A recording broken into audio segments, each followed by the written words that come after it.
Oo, sa isipin mo ito yon tungkol sa anghel. Grabe, Michelle. Hindi lang pala mali na tawaging anghel si Manalo, kundi magkakakontra din yung pahayag nila tungkol sa kung ano ang anghel. Ano naman kayong mali dun sa anghel? Kasi diba, isa sa mga karapatan at hulang lumapat daw kay Felix Manalo ay yung tungkol sa pagiging anghel nito. Natatandaan mo ba yung Michelle? Nasa pasugo natin yun, ano? I'm not sure, pero madalas ko nga marinig ang tungkol dun. Sandali baka meron yan sa pasugo na dala namin dito. Alam mo ba kung anong issue yun, Christy? Teka, alam ko, nasa page 11 yun ng pasugo, May 1997 issue. Pakitingnan mo kung meron ka dyan. Ito, meron nga kaming dala. Bihira, nasa sa'yo pa pala yan. Kanina pa hinihingi sa'yo ni Paul yan, Hindi mo pa sinusole? Ganun ba? Sorry, hindi ko naman alam Anyway, basahin natin yung sinasabi ni Christy. Anong page nga? Page 11. Ito ba yun, Christy? Oo nga, yan nga yun, Ernest. O sige nga, basahin mo. Sige, makinig ka Michelle, Willie. Ito. We believe that Brother Felix Y. Manalo is the fulfillment of the prophecy regarding the angel ascending from the east. Yan nga yun. Di ba yun yung lagi sinasabi sa atin? Oo nga, Cristeta. Pero, di ba sabi naman ng mga ministro natin, si kapatid na Felix ang katuparan ng hulang yan na kung pagbabatayan ay world history, ang Pilipinas daw ang malayong silangan o Far East sa English. Pero wala naman akong makitang mali doon. Tama naman yun, di ba? Pero ang alam ko, kaya si kapatid na Felix Manalo ay anghel dahil sugo siya ng Diyos. At kung titignan natin sa diksyonary kung ano kahulugan ng salitang anghel, messenger of God. O diba, sugo naman ng Diyos si kapatid na Felix? Alam ko yung sinasabi mo, Michelle. Nasa pasugo nyo rin yan Ito, basahin natin. Dito sa page 28 ng July 1956 issue, ay ganito ang claim nila rito, na ang pagiging anghel daw ay nagsasaad ng pangalan ng tungkulin at hindi ng kalagayan ng pagkakalikha. Dahil lang ako nga babasa niyan. Wala akong ginagawa rito Asaan ba? Ito yan. Sa makatuwid, ang salitang anghel ay hindi tumutukoy sa isang tanging kalagayan sa pagkalikha, kundi nagsasaad ng pangalan ng tungkuling tinataglay. Kaya't ang sinasabi sa Webster's New Modern English, pahina 34 na, an angel denotes an office and not the nature of the agent. Ang anghel ay nagsasaad ng tungkulin at hindi ang kalagayan ng kumakatawan, ay sumasang-ayon sa pagtuturo ng banal na kasulatan. Ano? Ayan, paliwanag mo na. Ako na nga nagbasa papaliwanag. Sandali.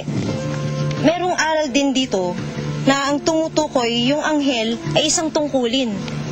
Dito sa... Saan ba yun? Dito sa page 18 ng May to June 1983 issue ng Pasugo, nakalagay dito, the word angel is the name of a function, not of a nature, for they are called angels when they are sent. Kaya anghel si Felix Manalo para sa iglesia. Kaya ang paniniwala nila, sugo si Felix Manalo. Oh, wala namang mali dun Wala namang contradiction dun Diyan sa dalawang yan wala, pero dito sa isang issue ng pasugo nila sa October 1997, dito naman tinutukoy na yung anghel daw ay state of being. Ito basahin natin. Dito sa page 6, ganito yung sabi nila An angel could be either a spirit or a man in state of being. Dito naman, ang anghel daw, state of being o isang kalagayan. Alin ba talaga sa dalawa? Oo nga napakagulo. Ang gulo talaga ng aral niyang iglesia ni Kristo na yan. Kanina, tungkulin daw at hindi kalagayan ang ibig sabihin ng anghel. Yan naman, kalagayang espiritu o tao ang ibig sabihin ng anghel. Napakagulo talaga niyan. Kasi alam nyo, kung ito ang pagbabatayan, maling-mali na sabihin nilang si Felix Manalo ay anghel. Tingnan mo, Michelle, pasugo pa lang ang pagbabatayan natin, bagsak na yung karapatang pilit nila kinakapit kay Felix. Magkakalaban ng mga pasugo na iglesia ni Kristo. Paano ka maliligtas sa ganyang uri ng iglesia? Salu-salungat ang mga aral ng mga puno riyan. Oo, Michelle, narinig ko kay Brother Eli na ang anghel ay espiritu. Kaya lang, saan nga bang talata sa Biblia yon? Ikaw, Ernest, alam mo ba kung saan? Teka, isipin ko. Naku, hindi ko dala yung Biblia ko. Sino ba may Biblia sa inyo? Ako meron. Nasa kotse. Kukunin ko. Sandali lang.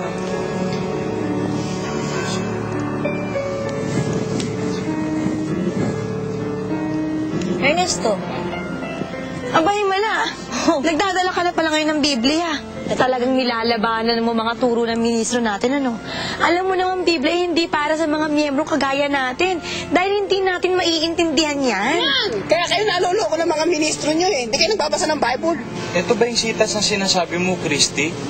Nasa Hebreo 1:7-14. Babasahin ko ha. At sinasabi niya tungkol sa mga anghel. Yaong ginagawang mga anghel niya ang mga hangin, at ang kanya mga ministro ay ningas ng apoy. At dito naman sa 14, hindi baga silang lahat ay mga espiritong tagapaglingkod na mga sinugo upang magsipaglingkod sa kapakinabangan ng mga agmamana ng kaligtasan. Oo nga. Kaya nga, di ba paniniwala natin sugo si kapatid na Felix? Kaya nga siya ang anghel sa sikatan ng araw di ba? Hindi ganun ang paliwanag ng Biblia. Ang sabi dun sa talata, sila ay mga espiritong tagapaglingkod. Yun yung mga anghel. Ayon sa paliwanag ng Biblia, mga espiritu sila. Si Felix Manalo, espiritu ba? Hindi, tao siya. At saka ang mga anghel, tagalangit yun. Si Manalo, taga-tagig yun Kaya imposibleng sabihin na si Felix Manalo yung anghel. Oo nga, no? Pero sandali. Kasi sabi naman dun sa isa, tungkulin naman yung pagiging anghel ni kapatid na Felix Manalo Ang tigas talaga ng ulo mo. Sinabi lang ang hindi tungkulin kundi kalagayan. Kaya nga espiritong tagapaglingkod Tungkulin ba yun? Di ba, Ernest? tsaka ngayon ko lang naisip na yung batayan ng karapatan ng kinikilala nating sugo, hindi naman sa Biblia kinuha kundi sa Webster's at sa World History. Tsaka napaka-awkward naman na yung hula kinuha sa Biblia, tapos ang paliwanag, ang pinagkunan, dictionary at history book. Ano yun? Oo nga, no? Anong klaseng sugo yun? Ang sugo. Napasubo ka mo. Hindi tunay na sugo ng Diyos yan si Felix Manalo. Ang lakas naman ng loob ng sari-saring hula ang ikabit sa pangalan niya. Nakakilabot talaga, no?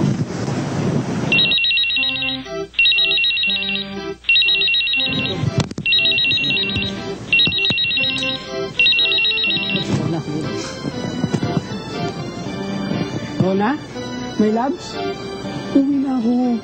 Wait ka lang Bye-bye. I love you. Tulapa mo ba yan? Nauwi na ako ni my loves ko. Saka isa pa, yung mga gabi na Miss-na ako nun Oo nga, no? Tsaka magsisimula na rin ang programa ni Brother Eli. Kaya rin, umuwi na kayo. Delikado panahon ngayon. Tsaka sa pag-uwi nyo, manood kayo ng dating daan sa TV 37. Lalo ka na, Michelle. Para ngayon pa lang, maliwanagan ka. Oo nga, tsaka para hindi mo na maidamay pa si Paul. Sige na. Uwi na kayo. Tayo na rin, Christy. Uwi na rin tayo. Sige, sumabay ka na sa akin, Okay, sige. Sige, tayo na.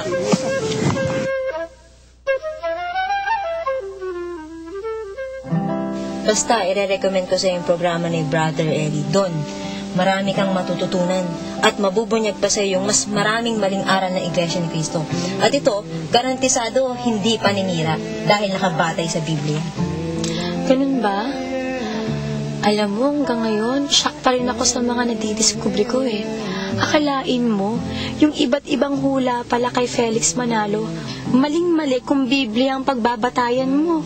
Kagaya ng turo nila tungkol sa anghel, na siyang isa sa mga batayan nila ukol sa pagkasugo ni Felix Manalo. Anong plano mo ngayon? Sa palagay ko, kailangang mahikayat ko sila, Mami. Siyempre, family mo na rin na makapakinig kay Brother Eli. Nang sa gayon, maliwanagan din sila at malaman nila maling-maling aral sa iglesia na yan. Tama. Pero, paano? Ewan ko. Ano sa palagay mo?